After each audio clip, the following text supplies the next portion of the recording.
Frostbite used to inspire medical cures, so spectacularly misguided, you'd think winter was a personal enemy people were trying to negotiate with. From fire-level heat to spiritual snow diplomacy, humanity really tried everything, except logic. And somehow, the worst ideas were still ahead. 1. Slapping frozen limbs with raw meat was the kind of medical brilliance that only emerges when a community collectively decides science is optional and dinner can double as healthcare. In some wintry regions, healers would grab whatever they had on hand, usually a slab of cold beef, and start smacking frostbitten skin like they were disciplining a naughty roast, confident that meat transferring its warm life force would coax a dying limb back to work.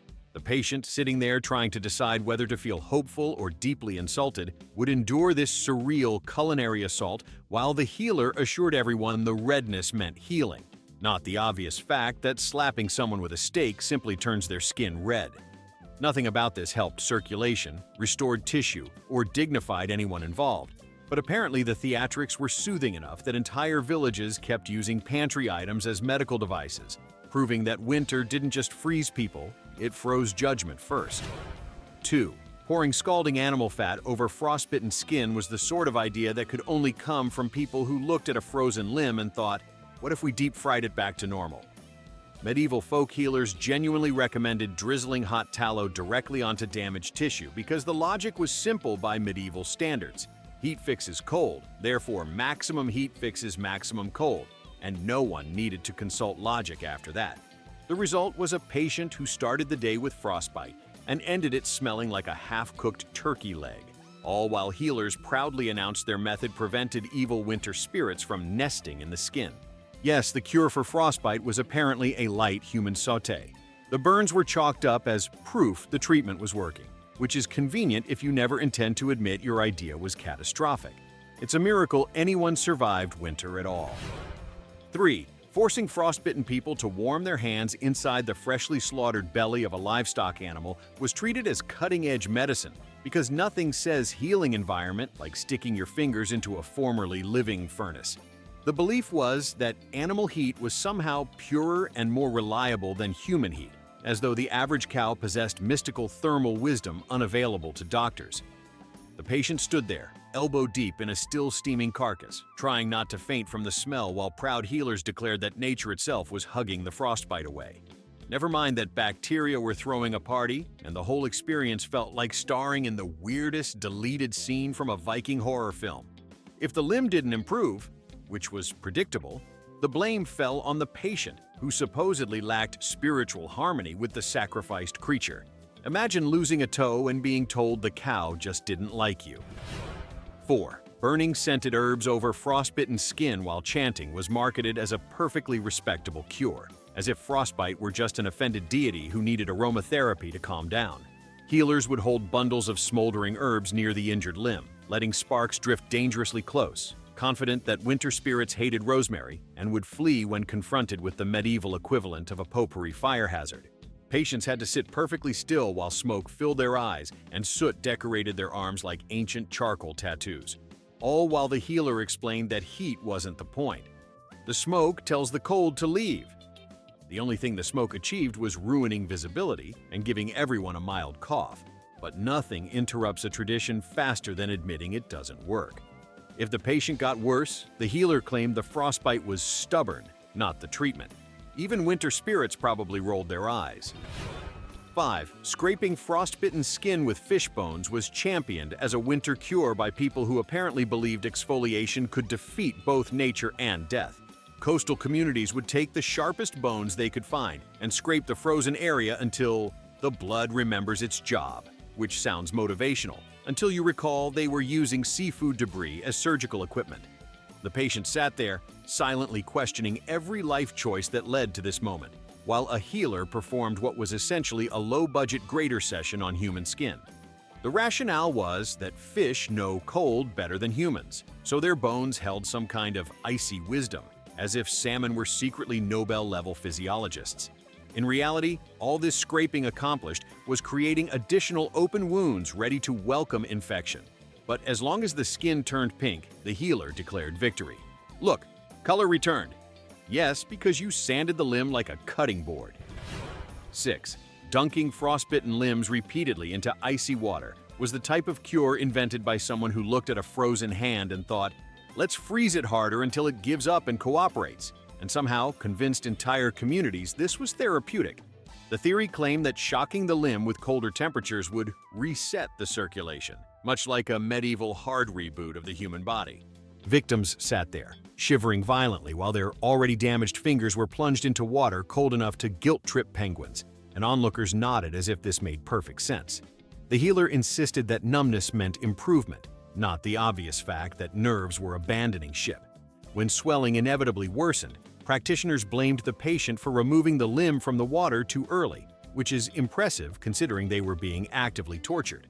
Nothing about this treatment was a cure, unless the goal was to convert frostbite into permanent trauma. 7. Coating frostbitten skin in freshly churned butter was considered an act of medical sophistication because nothing says we understand physiology, like treating a frozen limb as though it's an underseasoned loaf of bread. Rural healers smeared thick layers of dairy onto frostbite victims, convinced the living oils inside butter would coax warmth back the way butter melts on a skillet. Patients sat there, glistening like human dinner rolls, hoping someone had at least washed their hands first. The only measurable effect was attracting every wandering animal within a mile radius, which turned the healing process into a bizarre wildlife meet and greet.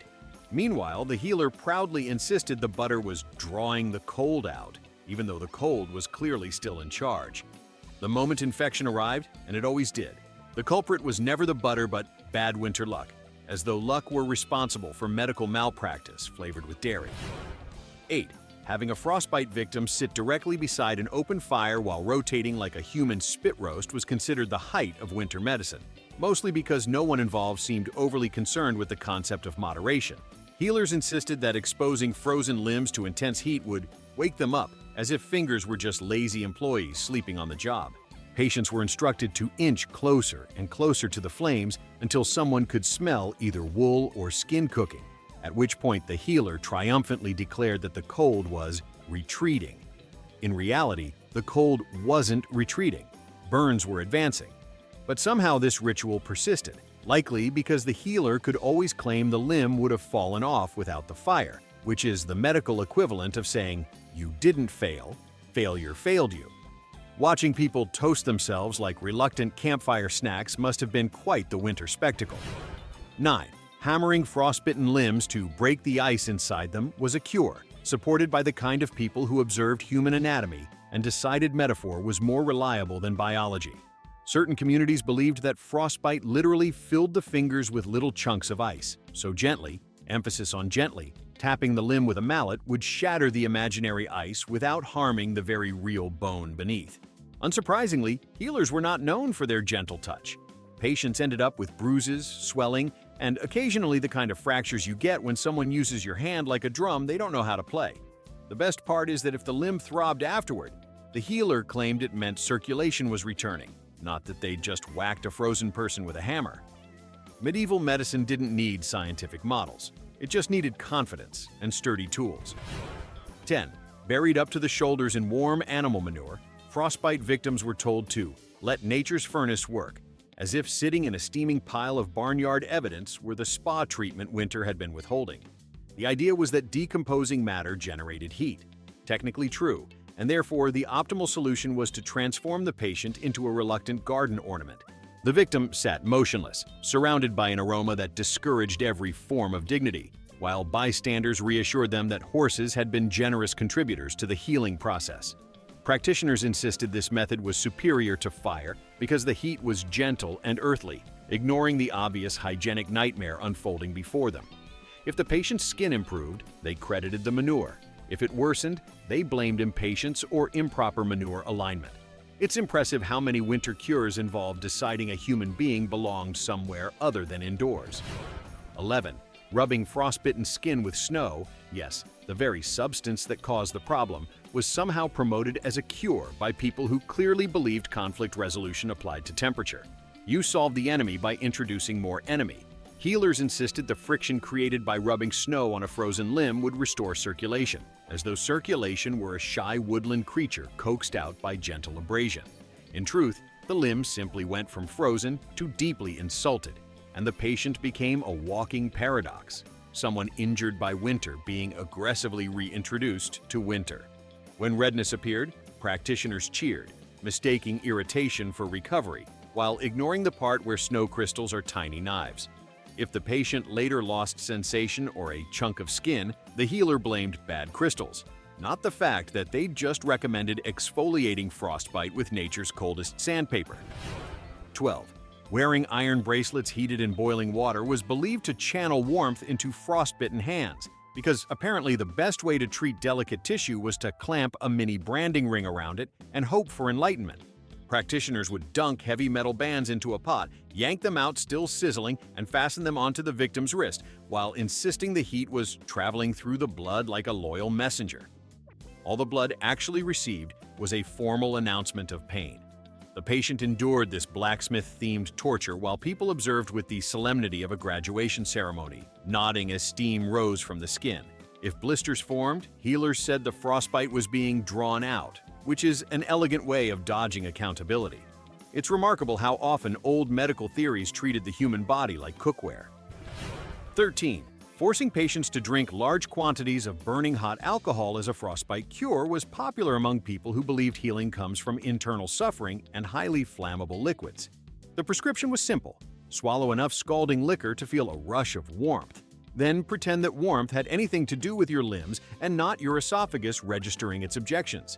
Healers argued this inner fire would radiate outward, conveniently ignoring the physics of circulation and the patient's growing suspicion that the only thing being cured was sobriety. As the victim turned red-faced and woozy, practitioners congratulated themselves on stimulating vitality, unaware or unwilling to admit that a drunk, half-boiled patient is not proof of medical success. The frostbite didn't improve, but at least the victim stopped caring, which may have been the hidden goal all along. 14.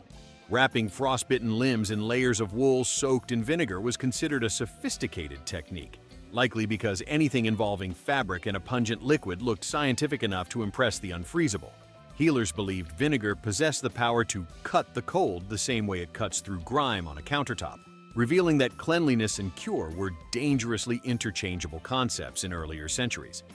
The patient lay swaddled in smelly compresses, marinating like an unattended salad, while the healer announced that the sting meant healing, not chemical irritation. As hours passed, the wool dried, the smell intensified, and nothing about the frostbite improved. But since the victim was successfully distracted by the sensation of sitting inside a pickling experiment, practitioners declared a job well done. If the limb later deteriorated, they claimed the vinegar exposed hidden corruption, proving only the cure, not the disease, was working. 15. Hanging frostbite victims above barrels of boiling water so that the steam could soften the cold was a plan clearly devised by someone who confused humans with dumplings. Healers would suspend a person over a cauldron, letting hot vapor rise until the individual began sweating from both heat and fear, while the healer proclaimed the pores were releasing the winter. The patient tried not to pass out from the sauna meat's kidnapping energy of the setup, dangling like a ceremonial ingredient in a soup no one should taste. Practitioners believed steam was gentler than fire, which is technically true unless you're inhaling it while trying not to slip into the pot. If the skin flushed, they celebrated. If the patient became dizzy, they claimed toxins were escaping. Meanwhile, the frostbite remained unimpressed. Steam might soften vegetables, but it never softened winter's opinion of human optimism. 16. Strapping frostbitten limbs to hot stones was considered refined medical science, mostly because people loved the idea of borrowing warmth from geology, as if rocks were just waiting to donate a little compassion. Healers would heat river stones until they reached the almost painful but not quite screaming temperature range, then fasten them to a frozen hand with cloth that inevitably scorched before the patient did. The logic was endearingly simple. The earth has warmth, the limb needs warmth, so let the two negotiate. In practice, the stones cooled instantly, the cloth burned instantly, and the patient had to pretend the whole procedure felt therapeutic rather than like a medieval endurance test. When the frostbite refused to budge, practitioners blamed the stones for being spiritually tired, because naturally it couldn't be that heating rocks and taping them to humans was a questionable strategy. Winter must have watched this unfold and felt beautifully undefeated. 17. Smearing frostbitten skin with honey and then leaving it exposed to the winter air was recommended by people who somehow believed bees had unlocked a cosmic secret about circulation. The idea was that honey would trap warmth, despite functioning more like a sticky billboard announcing to every insect and curious animal that a sugary snack was shivering nearby. Patients sat there shimmering under the sun like frosted pastries, while healers proudly explained that honey had natural heat, a statement disproven every time the mixture froze into a sweet, brittle shell. And when the limb inevitably stiffened further, healers claimed the honey was preserving vitality for spring, turning the patient into a seasonal jam project. It's hard to decide which was worse, the frostbite, the cure, or the fact that it attracted enough wildlife to qualify as a small zoo audition. 18. Recommending vigorous dancing as a frostbite cure sounded fun until you realize it was invented by people who believed circulation could be bullied back into existence through frantic movement. Frostbitten victims were instructed to spin, hop, stomp, and flail like rejected background dancers in a winter-themed musical, all while the healer clapped encouragingly, as if energy alone could melt ice. The patient, half numb and half dizzy, usually resembled someone trying to escape an invisible swarm of bees, but apparently this spectacle convinced onlookers the cure was working. When the injured limb remained stubbornly purple, practitioners blamed the dancer's lack of enthusiasm, insisting that true heat comes from the soul, which is a poetic way of saying they had absolutely no idea what they were doing. At the end of the day, the frostbite didn't improve, but at least the patient got cardio. 19. Pressing frostbitten skin with heated coins was a cure only an accountant could love, because it mixed medicine, superstition, and pocket change into one shiny disaster. Healers would collect whatever coins they had, warm them over a flame, and then arrange them on the injured limb like they were tipping the patient for services rendered. The belief was that metal held courage against the cold, a phrase that meant nothing but sounded official enough to excuse minor burns. As the coins cooled instantly, because that's what metal does in freezing weather, healers triumphantly pointed out that the darkened skin beneath them proved the cold was breaking. It wasn't breaking, it was bruising. Meanwhile, the patient had to sit quietly through the world's least enjoyable spa treatment, while their arm slowly turned into a medieval piggy bank. If luck was on their side, at least they got to keep the money. 20. Serving frostbite victims bowls of boiling broth and insisting they inhale the steam like an aggressively seasoned humidifier was marketed as warming the blood from above, an idea that assumes the human bloodstream works like a scented kitchen vent. Healers hovered bowls under patients' noses, encouraging them to breathe deeply while hot vapor slapped their faces like an impatient chef's reminder to pay attention.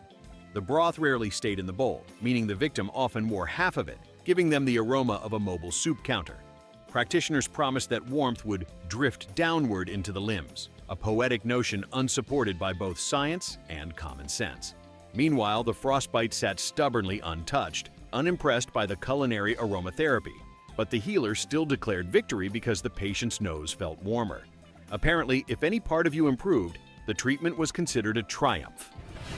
21. Lashing frostbitten limbs to the warm underbellies of large livestock was the kind of method that reveals how deeply winter could scramble a population's priorities. Patients were told to stand or lie beneath cows, goats, or anything with a pulse and a vaguely cozy stomach, because animal warmth was believed to possess healing properties unavailable to humans. The patient clung awkwardly to a confused creature, while the healer encouraged them to bond spiritually, as if frostbite cared about cross-species friendship. Meanwhile, the animal shifted, snorted, and occasionally reconsidered its life choices, all while the patient tried not to get kicked into a secondary injury. If the frostbite improved, everyone praised the animal. If it didn't, they blamed the patient for failing to connect meaningfully with the livestock, creating a cure that required more emotional chemistry than actual medicine. Winter remained undefeated, but the cow got a story. 22. Rolling frostbitten victims in heated barrels filled with sand was advertised as a gentler alternative to fire, which is an impressive claim considering the process looked like a cross between punishment and baking. Healers heated sand until it was pleasantly scorching, poured it into barrels, and then tumbled the patient inside like a very confused loaf of bread. Supposedly, sand distributed heat evenly, but it mostly distributed discomfort evenly, coating every skin fold with nature's worst exfoliant. Practitioners listened for signs of distress, because apparently that was a measurement tool, and insisted the patient stay inside until the cold surrendered. Meanwhile, the frostbite didn't surrender. It simply hid under the sand, waiting for rescue. And when the patient emerged looking like they'd lost a wrestling match with a beach, healers declared the treatment a success because the person was sweating. Clearly, frostbite never stood a chance against the spa day from hell. 23. Scrubbing frostbitten limbs with coarse wool was considered a sophisticated therapeutic massage, which is ironic because the technique had the grace of someone trying to polish a statue they disliked. Healers believed that wool fibers awakened circulation, so they attacked the frozen skin with enough enthusiasm to remove both cold and optimism. Patients gritted their teeth while the wool dragged across their flesh like medieval sandpaper, and healers interpreted the resulting redness as proof they'd found a breakthrough. In reality, the skin was simply protesting the indignity. When welts formed, practitioners claimed the wool had liberated trapped heat, a phrase that makes heat sound like a prisoner of war. Meanwhile, the frostbite remained exactly where it had started, untouched by the world's least luxurious spa treatment. But since the patient's skin now resembled a poorly maintained carpet, the healer took full credit for revitalizing the surface, whatever that was supposed to mean. 24. Holding frostbite victims inside small huts filled with burning pine resin was a cure endorsed by people who believed that smelling like a forest fire counted as medical progress. Healers lit bowls of resin until the entire hut filled with thick, sticky smoke, assuring patients that the fumes would chase the winter from their bones. In practice, the only things being chased were visibility and lung capacity. The patient, half choking and half sweating, had to sit calmly while the healer interpreted every cough as toxins departing, which is an excellent way to avoid acknowledging that the treatment was essentially hotboxing someone with a tree. When the frostbite failed to improve, practitioners insisted the patient must have resisted the smoke's guidance, as though smoke were a motivational speaker offering life advice. Somehow, this was still considered safer than standing near a real fire, which tells you everything about historical decision-making. 25. Applying frostbite poultices made from mashed onions was a cure invented by people who assumed the human body worked like a stew pot. Toss in enough aromatics and something magical might happen. Healers mixed crushed onions into a paste and smeared it onto injured limbs, promising the mixture would draw out the cold, the same way onions allegedly draw out bad spirits, disease, or anyone with a functioning sense of smell. Patients endured the sting, the slime, and the overwhelming aroma of kitchen misery, while practitioners assured them that tears were a sign the treatment was working, not that the patient was horrified by the situation. When the frostbite didn't improve, the healer blamed the onion crop for lacking emotional potency, a phrase that proves vegetables bore more responsibility than science. The only real outcome was that the patient smelled prepared for roasting, which might help if winter got hungry. 26. Insisting frostbite victims choose specific warming herbs until their mouths burned was a cure clearly devised by someone who confused personal suffering with medical achievement. Healers handed out bundles of peppery or bitter plants, assuring patients that if their tongues caught fire, their fingers might eventually follow suit. The result was a series of people sitting indoors, faces twisted in regret, gnawing on foliage like reluctant livestock while healers nodded approvingly. Meanwhile, the actual frostbitten limbs received zero attention, because apparently warmth travels through determination alone. When patients complained the herbs weren't doing anything for their hands, practitioners accused them of lacking inner heat, which is essentially medieval terminology for "this isn't my fault." And the best part, if the herbs caused stomach cramps, healers celebrated the reaction as proof the body was awakening. Nothing awakened faster than the desire to stop chewing anything ever again. 27. Placing frostbitten limbs inside sacks filled with warm ashes was hailed as a masterpiece of winter medicine, even though the method resembled something between storage and punishment. Healers filled cloth bags with ashes from the hearth, heated them slightly, and then inserted the patient's hands or feet as though they were leftovers being saved for later. The ashes clung to the skin, working their way into every crease, while healers proclaimed that the gentle earth heat would restore life. In reality, the only thing being restored was the patient's awareness that they needed new friends. When the ashes cooled instantly, which they always did, practitioners simply added more, claiming the first batch had absorbed the cold, which is a poetic way of saying they stopped working before they started. If the patient emerged looking like a freshly unearthed artifact, the healer considered the procedure a complete triumph. 28. Forcing frostbite victims to sleep beside giant heated stones was considered innovative, until you remember that people were basically tucking themselves in with prehistoric space heaters. Healers insisted that maintaining contact with a warm rock overnight would anchor the heat in the body, as though heat were a pet that needed a sleeping arrangement. The stones, heated earlier in the fire, cooled within minutes, but patients still curled up around them like confused lizards seeking comfort. When frostbite didn't improve, healers accused the victim of shifting away from the stone in their sleep, transforming rest into a high-stakes game of proximity. The only actual outcome was stiff muscles, mild burns, and the sinking realization that rocks don't negotiate with winter. Still, communities loved the ritual, probably because it required no herbs, rituals, or chanting, just blind hope and a boulder with work-life balance issues. 29. Assigning frostbite victims to sit in crowded bathhouses filled with strangers because body heat cures all was the kind of public health logic that turns winter into a sauna-themed social experiment. Healers believed that surrounding a frozen person with dozens of sweaty individuals would create an atmosphere so warm that the cold inside them would panic and flee. In practice, the frostbite didn't panic. Only the victim did, once they realized they were wedged between two over-enthusiastic steam enthusiasts offering unsolicited advice about circulation. The air was thick, humid, and aggressively fragrant, while practitioners cheerfully encouraged the patient to absorb the collective warmth, a phrase that sounds like a slogan for a questionable cult. When nothing improved, healers claimed the group lacked thermal harmony, proving once again that winter wasn't the problem. Social expectations were. 30. Pouring warm beer over frostbitten limbs was a cure favored by people who firmly believed alcohol had universal authority, as if beer could negotiate with the cold the way it negotiates with bad decisions. Healers heated ales and lagers, then slowly trickled them over hands and feet while insisting that the spirit of the brew would restore vitality. The patient watched perfectly good beverage dribble away, thinking of at least 3 better uses for it, while the healer basked in their own ingenuity. The treatment left limbs sticky, fragrant, and briefly warm before returning to their usual frozen dissatisfaction.